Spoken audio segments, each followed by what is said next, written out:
Well, it's exactly 14 minutes past the hour. Welcome to the second part of your favorite Pan-African show, Bottomline Africa. And tonight, we're going to discuss more the space for African cinema in the global arena. And earlier on our Twitter poll, we did ask you if you think African governments have created an enabling environment to grow the film industry.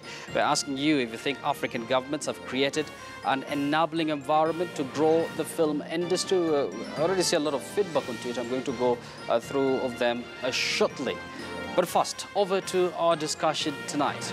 And for African cinema, the developments in the last 10 to 20 years brought a mix of promises, anticipation, success, and continued hurdles and disappointments with the same set of issues and challenges that have always confronted filmmakers throughout the continent. Now, for decades, African filmmakers have struggled to present viewers their own perspectives, be it due to lack of funding, be it due to lack of distribution possibilities, or be it due to lack of audiences in the absence of cinemas in the continent. Now, I'm sure the black people, or rather the continent, have had a very good month. That is after the release of Black Panther. We're going to talk about that in detail, but let me introduce our guest tonight. We have Flora Njagi, who's a marketing manager from IMAX. We also have Caroline Njoroge. She's the acting CEO, Kenya Film Commission, well known as KFC. And then there's Simiyu Baraza, who's a film director and screenwriter. Good evening, ladies and gentlemen, and welcome to the program. Thank you so much. Let me begin with you, Flora, and before we go into detail of what the government is supposed to do or what the private sector is supposed to do to boost film in Africa, I'm sure as IMAX, as cinemas, not just in Kenya but across the continent, you've had a very, very good week. I was trying to look for a ticket over the weekend to watch Black Panther, but I couldn't. When it comes to ticketing of Black Panther, the sales have been very high. Mm-hmm. It's one of the highest selling movies we've had. Probably the biggest movie we are going to have this year. I think the government has been quite supportive. Mm-hmm. During the premiere at Kisumu. Yes. It was in partnership with the county government of Kisumu. Mm-hmm. So I think the government has played a really big role in this film, and Kenyans have taken it really positively. Mm-hmm. And not just Kenyans, I'm sure the entire continent, and of course by extension the black population across the world have received that movie positively. Now, Simiyu, as a film director, as a screenwriter, there's one viewer who said, one of the viewers of Black Panther said that this is the first time that Hollywood machine is giving the space for the black image to be portrayed accurately. Do you think more of this needs to be seen in the film industry? Well, first and foremost, when we are discussing Black Panther, we have to accept that, yes, it's a black representation. It's a film that, in many ways, seems to glorify the black African experience, and we do not dispute that. But we're not talking about African governments. Black Panther should be a moment where lots of African governments should be ashamed of themselves and their supports for the arts and culture, especially in this country, Kenya. It is not true that that's the first time that Hollywood has been giving a positive image to the black American experience, so to speak. There have been other black American filmmakers, for example, who've produced big movies. We can talk of people like, there have been a lot. And the fact that Black Panther has been marketed aggressively means that there is actually a market for African films, not just black experience, but for African films, African stories. And to celebrate it, actually, is not a good thing, especially if you're in government or if you're in the marketing machinery. To celebrate it is an acceptance of our failure to actually take our stories and do them. That right now, somebody has been able to tap onto that as a market, while all African governments have never seen ourselves as market-worthy, and then been able to broadcast it and market it to the whole world, that it's become a phenomenon. Yes. And it takes us back to even a film like, let's talk about like Lion King. If you watch it that time, Lion King is almost a story that we actually had when you were children, an African folktale, but nothing was done about it. And other people are able to pump in money, pump in resources, and do it. Simi, we're going to talk about what government needs to do shortly, but let me engage Caroline. And by the way, Simi, this is the first time we're seeing a black superhero in a movie. I'm sure you'll agree with that, and that's something most black people are celebrating. Now, Caroline, we've seen Black Panther, you know, breaking so many records. Do you think more of that needs to be seen? Because most people are saying, you know, black movies do not sell because of the skin of the color of the cast, of the actors in there. Well, first of all, is to say congratulations to Lupita, you know, for putting us back on the global map where we belong. And actually, what we are seeing is an African renaissance. You know, we are beginning to see the international community beginning to get a lot of interest in telling our African stories. But the question is, one is that where are the local producers to tell these stories? So that's one. We ought to be the ones who are telling this story and not an outsider telling it. But other than that, we've also just seen the other day Watu being nominated and being given an Oscar nominee. And again, we are saying, you know, congratulations, you're putting Kenya on the map. So what this is beginning to tell us as a country is that there's a lot of potential, and if harnessed in a very proper way, then this is the beginning of many other things to come. Yeah. Now, Simiyu, this is a Pan-African show, so we're basically trying to look at the positive sides of the continent, but of course, we're not shying away from the facts. Now, let me take you to some facts here from Nollywood. It's the second largest industry globally, next only to Bollywood. It's the second largest employer in Nigeria, only next to agriculture. It's contributing over $9 billion annually to GDP. That's a very huge amount of cash. Now, but the industry still has a long way to go. Apparently, the industry still struggles to break onto the global scene. I mean, where's the problem, Simiyu? Nigeria is first and foremost a special case in the sense of they actually believed in themselves and did it privately. That's why we had Nollywood right from the days of VHS, right? So it's taken so many years to grow. But there's one particular thing that is exciting that happened with Nigeria, that when the government actually realized that culture and in the form of film and music is a marketable commodity and actually is a branding commodity that gives the image of the country, they actually put in resources into it. Like right now, you find that the ICDC of Nigeria, right, does give input towards the funding of films. The private sector, like the banks, right? I was there one time, and like 5 years ago, and there was a filmmaker, Ejiro, who was being given like $2 million to make 4 movies, which was a big amount of money then, right? And then look at what has come out. Nigeria now gives box office successes in terms of like 2 movies have made history there right now. The Wedding Party, 1 and 2. Each one of them has grossed around 500 million Nigerian naira. That's like 250 million Kenya shillings. In their opening, in the box office, just going to the theater, right? Back to the days of EJ, which made like 60 million naira. That's like 40 million Kenya shillings, roughly. So the question that is there is, why do we recite Nigeria as a success story and not looking at what has made them a success and try to input it here? Number 1 is aggressive marketing. Number 2 is funding of productions.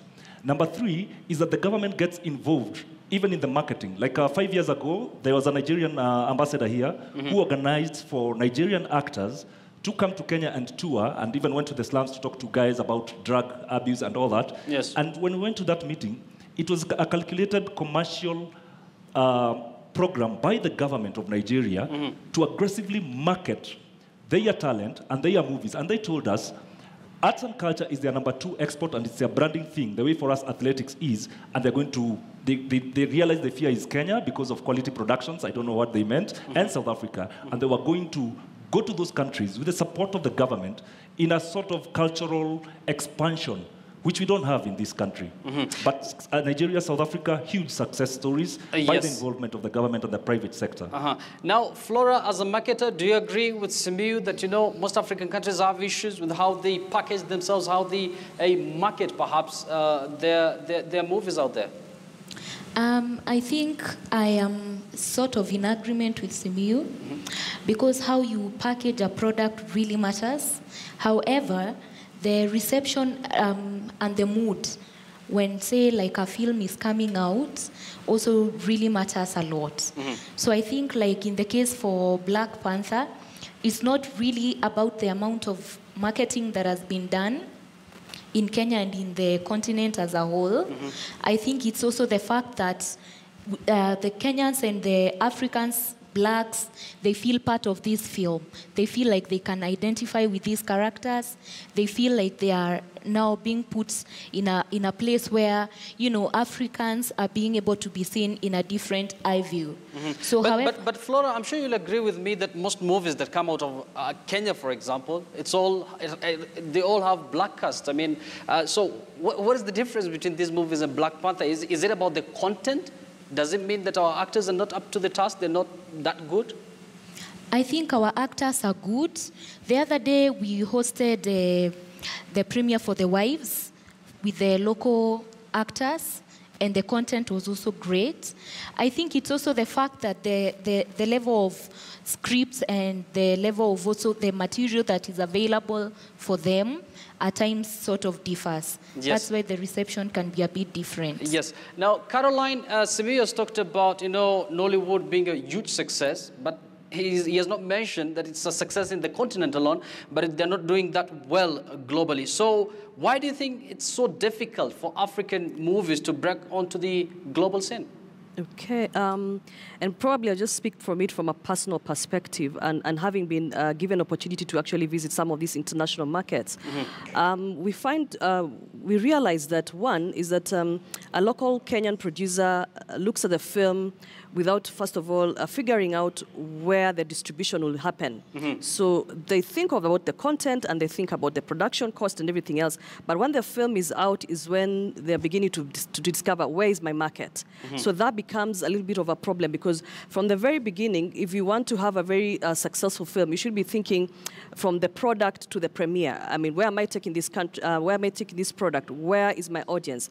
Who can I be able to collaborate with? And we are beginning to see a lot of opportunities, you know, coming along, especially in co-production. If you think you're not able to do something locally, can you be able to get somebody else, maybe across the country, or where Kenya and any other person has a co-production agreement, and then, you know, join talents, and then you're able to produce a product that sells across the globe. And the reason probably you're seeing Nollywood being very successful is that they're telling stories that can be watched across Africa.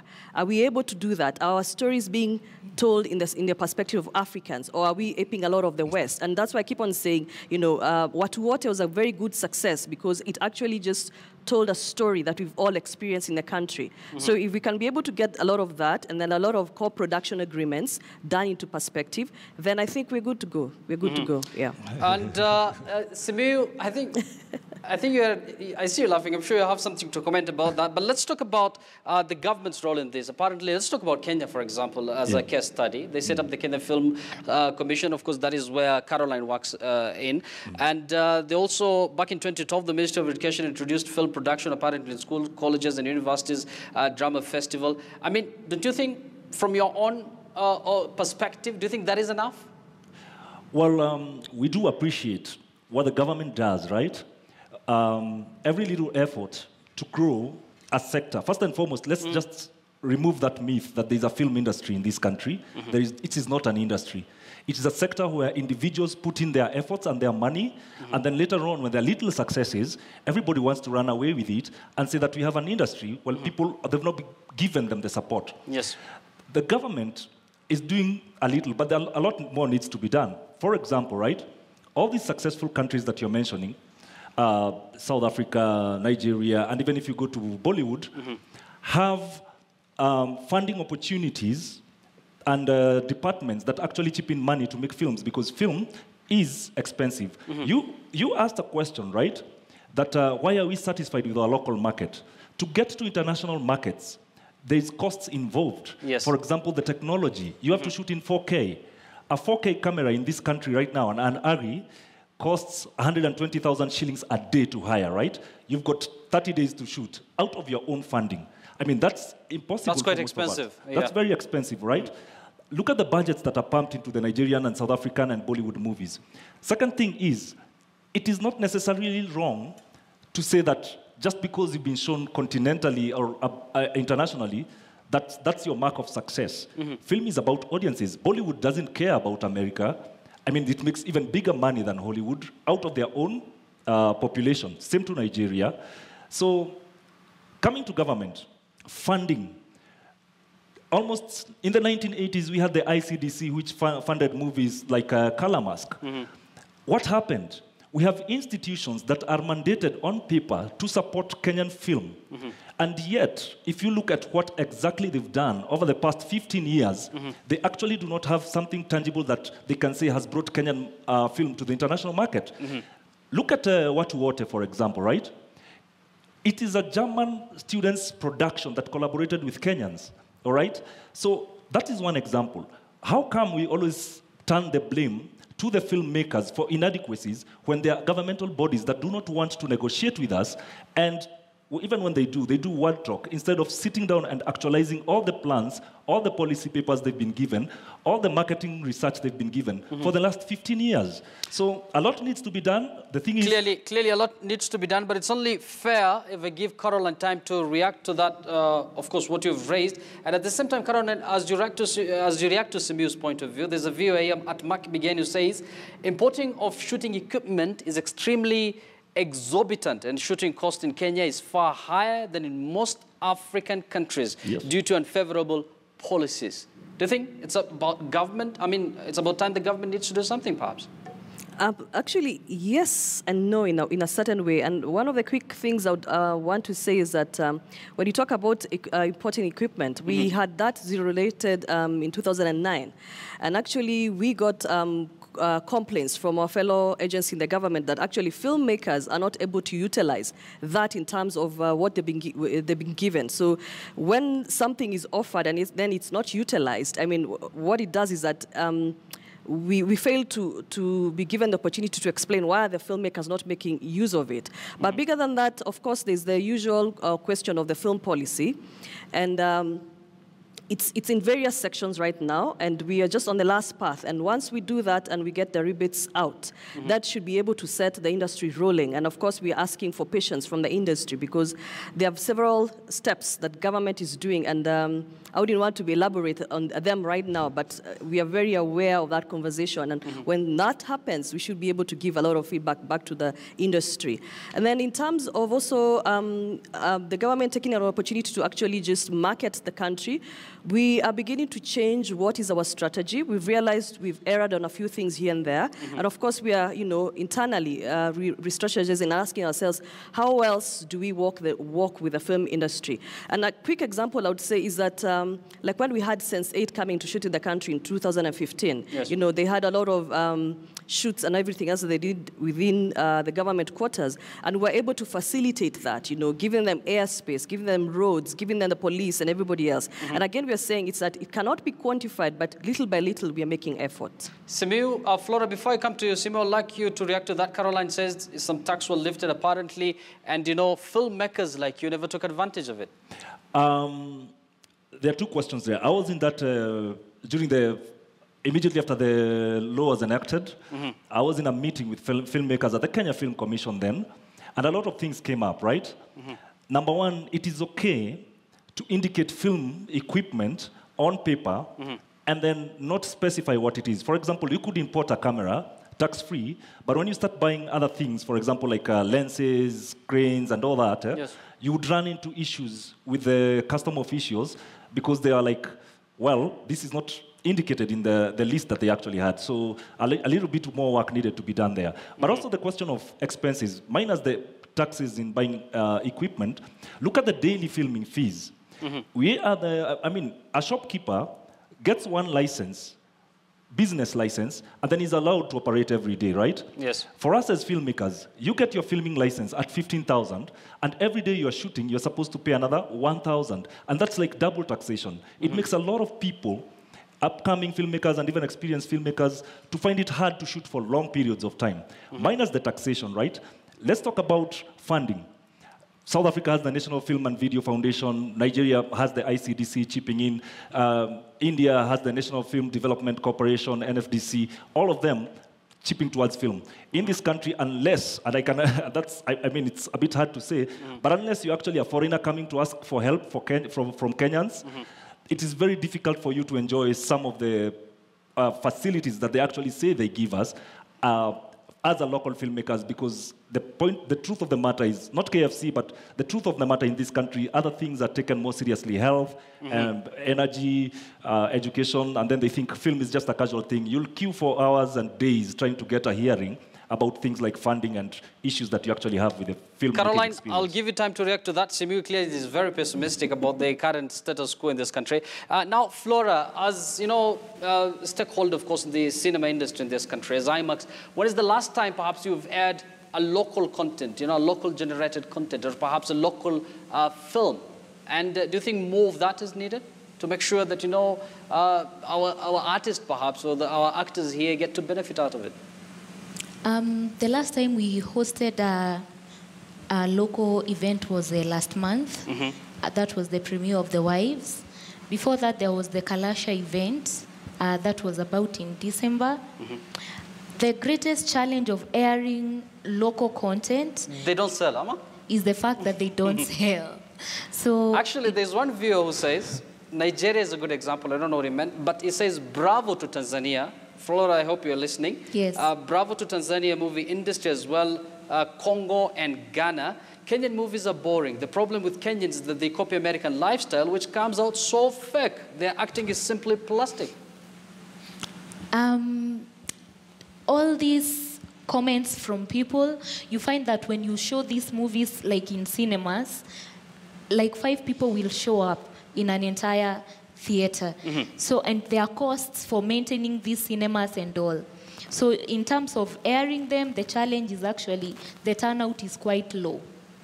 It's not necessarily because the content is bad. I think it's the attitude with we Kenyans. Yes. We actually do not believe that there is value in going and watching these local films. Simiu, I'd like you to react to that, because there's a view saying that our actors or our movies are so plastic, we tend to copy more of these Western countries. But at the same time, Flora is saying that, we Kenyans tend to consume more, or Africans tend to consume more of Western film than, local films. Where's the blame? Rather, who's supposed to be blamed in this kind of situation? It's not a matter of blaming.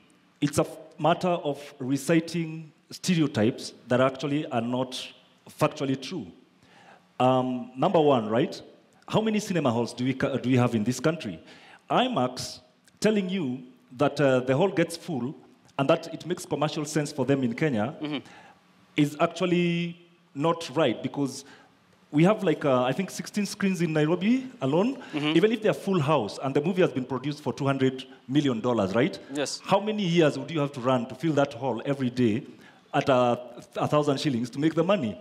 IMAX is part of an international conglomerate, right? Where they make money here in all over the world, and therefore they can be able to sustain the Kenyan thing.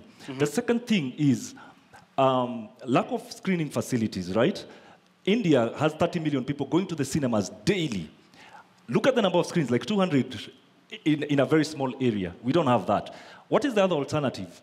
We did a research 1 year ago as Furet Films, where we went around the countries to 8 different counties, Embu, Kisumu, Nakuru, Kisii.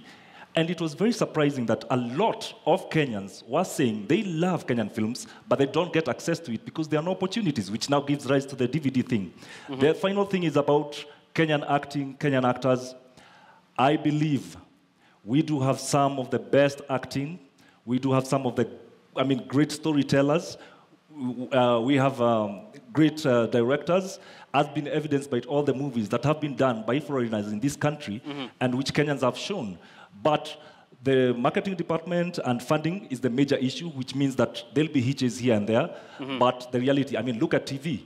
There are Kenyan TV actors who are superstars locally and people crave for them. That means they are good. Let's not deal with stereotypes and always turning the blame to the person who's complaining of some gaps from the other side, which is what seems to be the trend for government and marketers. Caroline, it seems you're going back to government again and marketing. Perhaps those who are saying, we've seen a lot of, exports when it comes to talent, the likes of Lupita Nyong'o. I believe there's another actor, I can't quite remember his name. People who've made huge success globally. So there are those who come from this school of thought, the talent is there, but government perhaps is not doing enough to make sure that they get to identify these talents out there. Okay, first of all, let me reiterate the point about screening and just be able to support a little bit of what the IMAX lady is saying is that we were very deliberate to try and enhance that in terms of a culture. And last year, we went out of 30 counties to be able to do screenings. And for us guys, it was very interesting to see that when you take the film at the Kijiji level, you know, there are a lot of Kenyans who wanted to see it, but when you take it to IMAX, you know, we would find like 3 or 5 people just within a hall. So again, we are beginning to say that on my wish or dream is to have every other Kenyan visiting the theaters to be able to watch the local film. Then when it comes to talent, I agree, there's quite a number of remarkable improvement when it comes to across, you know, not just actors, but also the people who do a lot of production, you know, technical crew. And as a government, we are very deliberate and trying to make a lot of effort in terms of first of all, recognizing the talents, and that's why we have the annual Kalasha Awards. But bigger than that is that after that, we are trying to create what we call a market, an international market, where we are able to bring in international DOPs, international producers, and they're able to meet with the local producers, and they're able to have conversations. So that, again, we are beginning to say, let us be able to export this at a global level. Other than that, we're also saying, can we be able to provide opportunities for them to be trained locally? So with that, we hope, you know, there's going to be a lot of improvement. And I keep on saying, you know, it's a step in the right direction. But again, CMU, we are ready to work with the industry and find out which other areas can we be able to improve on. Yeah. Now, Flora, let's talk about the cinemas in this country. And apparently, you've talked about, you know, local film industry or local movies not, you know, attracting more viewers to your cinemas. Perhaps, what are you doing on your part? Are you doing enough marketing, adverts, perhaps, to make a lot of noise when it comes to this local content? Are you doing enough of that? What we are doing currently, we are in partnership with the MediaMax. This a show we have to actually try and hype a bit of local products. We will be showing them at our Panari cinemas. I think with a bit more of advertising and selling these tickets at lower costs, people may be encouraged to come and watch them more. Yes. Because actually the content is good. We can relate to what is being screened locally. The problem is we need to market it a bit more and change this mentality that when you go to these cinemas, you're going to watch like movies from Hollywood and such. But on this other side, you will find that even Bollywood movies, they really don't sell as much. So we may be somewhere on a lower side locally, but I think we are heading somewhere because people are actually showing up bit by bit. So we should be a bit optimistic. Now, Simiyu, let's talk about the distribution. We've talked about Nollywood for a very long time. Let's talk about our own film industry. It's well known as Riverwood. And on most occasions, you don't see these films crossing over to other countries. Tanzanians have tried a little bit. They're bringing in their movies into Kenya together with their music as well. Nigerian movies, don't even talk about it. There are so many in Kenya. So do you think there is a need to have some sort of a concerted regional effort or some sort of a Pan-African integration to sell our movies out there? Not just Kenyan movies, but Tanzanians, Zambia, Zimbabwe, all these countries. Oh yes, one of the it is really vital for us, right, to harness the power of first Africa as a continent and the numbers that are there, because making returns on investment is all about numbers, right? So how do we target these numbers? The way, for example, Black Panther has targeted the black community. And for that to happen, there's a lot of intergovernmental discussions that need to be done to enable that, right? And even more importantly is we need to start from even this country. Like we went to Kisii and there's a young man there, Samora Kibagendi, who screens at the social hall because there's no cinema and he has audiences. Same to Embu with Makode, same to Nakuru. How do we integrate all those powers together and stop thinking that a film can only be screened in Nairobi in a proper, let's say, IMAX theater, and then now take it further and say, how do we organize a Pan-African distribution network that you do one film and it can be shown? One of the biggest moments, I think, was I met someone from, I think, Zimbabwe or Zambia, and then they were like, whoa, We watched Nairobi Half-Life, and I was like, you see, a story is a good story, and it can sell anywhere, like Black Panther has done. The only thing is, marketing does take a lot of efforts. Getting, for example, Kenyans to go and sell in Zambia, Zimbabwe, all that, will need for you maybe to buy your own air ticket because you don't have intergovernmental collaborations towards this. And like what happens with coffee, tea, maybe the same needs to be given to the arts. And I think this is where I should bring Caroline into this conversation. Caroline, what is the government doing basically? You know, when you talk about, you know, concerted regional effort, you know, private entities cannot do that. It's government. Okay, yeah, to some extent, I want to agree with Simiyu is that as a region, we've always been, you know, Kenyan, Tanzania, Uganda, we've always been having different conversations when it comes to content. But again, what we have realized that, and we're trying to, like when we have the Kalasha market that is happening in the end of March, we're trying to very deliberate to invite our brothers and sisters across the region to be able to be part of this market. And what we're trying to say is that we need to open the region. It's true, I agree to that. We need to open that region. And bigger than that, not just opening the region in Kenya, but also our filmmakers to be able to have an opportunity to work across these other borders. And it's true what you're saying. So again, we have reached out to various film bodies across the regions. And we definitely are looking forward to a lot of positive response. And once that trickles down, we should be able to see a lot of changes across in terms of our content being marketed all the way in terms of Rwanda, Tanzania, Sudan, and everybody else. Yeah. Now, let me get your final opinion on this. Let me just start with Flora. Flora, how's the future of the film industry? How does it look like, not just in Kenya, but in so many other African countries who are not doing that well? And there's an observer who said, you know, that Africa has more than 1 billion people, and if Africans consume local talent, then there's a market that has 1 billion people out there. I think when IMAX started off, the number of people who used to come to watch movies and be interested compared to right now, it shows that people really are beginning to appreciate the diversity of different content. And I think we are growing in terms of film industry. People are being more open. We have cinemas even outside of Nairobi now, out of this demand. The fact that people come all the way just to have that experience shows that we are really growing in the industry. Yes. Caroline? And I think there is a very big potential, especially across the creative industry, that is one. And bigger than that, to film specifically. And I think it's an opportunity for us to be able to brand the country very nicely using film.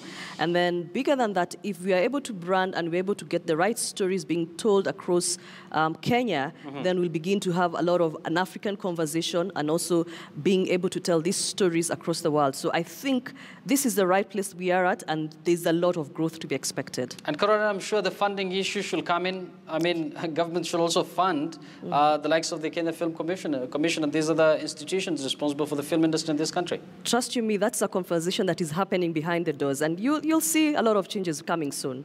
Yeah. And last but not the least, Simiyu.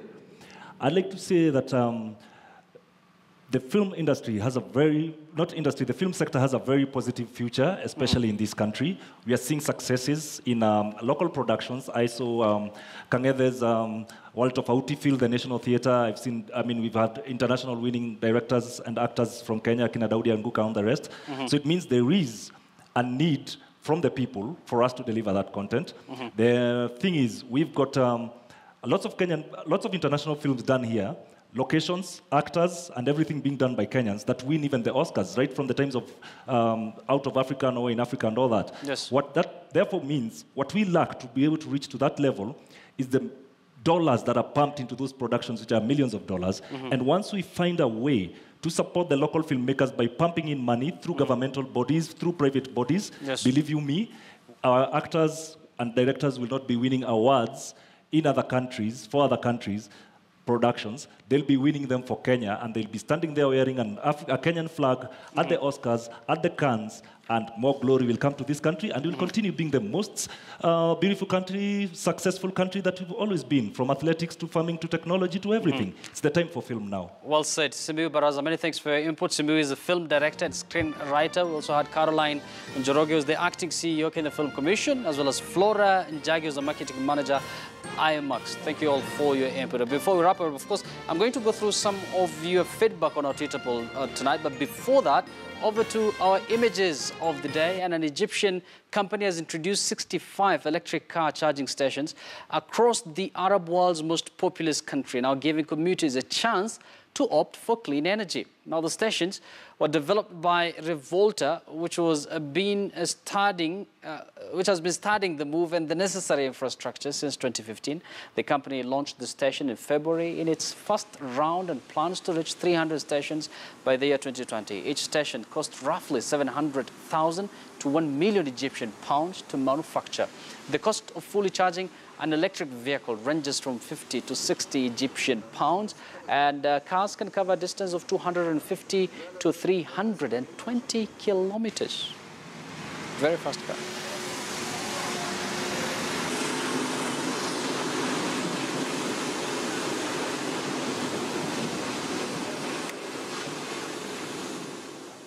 Finally, on our Twitter poll tonight, we did ask you earlier, do you think African governments have created an enabling environment to grow the film industry? 16% of you said yes, and a whopping 84% of you said no.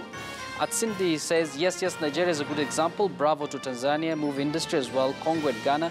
Kenyan movies are boring. I think I read that earlier. At Mark Migeni says, no. Importing of shooting equipment is extremely exorbitant, and shooting cost in Kenya is far higher than in most African countries. At Felix Patrick says, the government only purport to be quote-unquote supportive. Case an example, the youth fund, where they all tax squandered their funds and left youth languishing in poverty. And at Son of the Sun, Samuel _Ngeshi rather, says African governments unable to even maintain proper health care for their populace. Now we are talking about film. I think that's an issue we raised earlier in our discussion. Many thanks for your feedback. And of course, you can continue that conversation on our Twitter handle. Of course, our Twitter handle is at KTN News. Many thanks for that. And it's about time we wrap up the show. Remember, this show is aired every Monday to Thursday from 10 to 11 p.m. until next week, Monday. Bye-bye, and enjoy the rest of your night. And I'll leave you with our proverb of the day.